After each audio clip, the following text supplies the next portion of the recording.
Chapter 8. All the commandments which I command thee this day shall ye observe to do,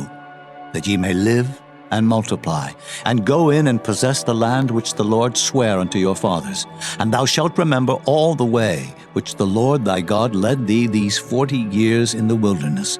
to humble thee, and to prove thee, to know what was in thine heart, whether thou wouldest keep his commandments or no. And he humbled thee,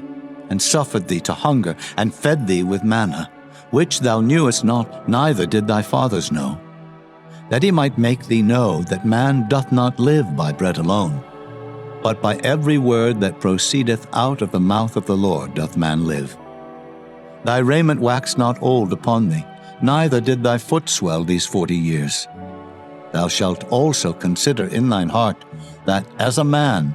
chasteneth his son, so the Lord thy God chasteneth thee. Therefore thou shalt keep the commandments of the Lord thy God, to walk in his ways, and to fear him. For the Lord thy God bringeth thee into a good land, a land of brooks, of water, of fountains, and depths that spring out of valleys and hills, a land of wheat and barley, and vines, and fig trees, and pomegranates, a land of oil olive and honey, a land wherein thou shalt eat bread without scarceness. Thou shalt not lack anything in it, a land whose stones are iron, and out of whose hills thou mayest dig brass. When thou hast eaten and art full,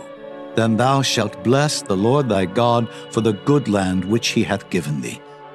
Beware that thou forget not the Lord thy God in not keeping his commandments, and his judgments, and his statutes, which I command thee this day.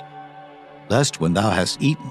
and art full, and hast built goodly houses, and dwelt therein, and when thy herds and thy flocks multiply, and thy silver and thy gold is multiplied, and all that thou hast is multiplied, then thine heart be lifted up,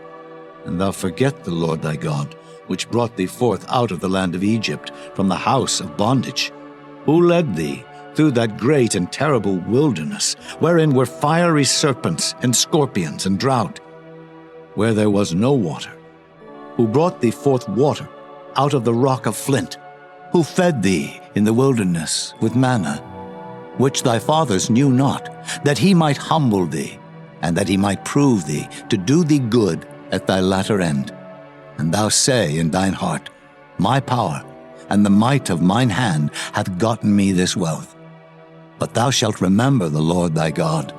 for it is he that giveth thee power to get wealth, that he may establish his covenant which he sware unto thy fathers, as it is this day. And it shall be, if thou do at all forget the Lord thy God, and walk after other gods, and serve them, and worship them, I testify against you this day, that ye shall surely perish. As the nations which the Lord destroyeth before your face, so shall ye perish, because ye would not be obedient unto the voice of the Lord your God.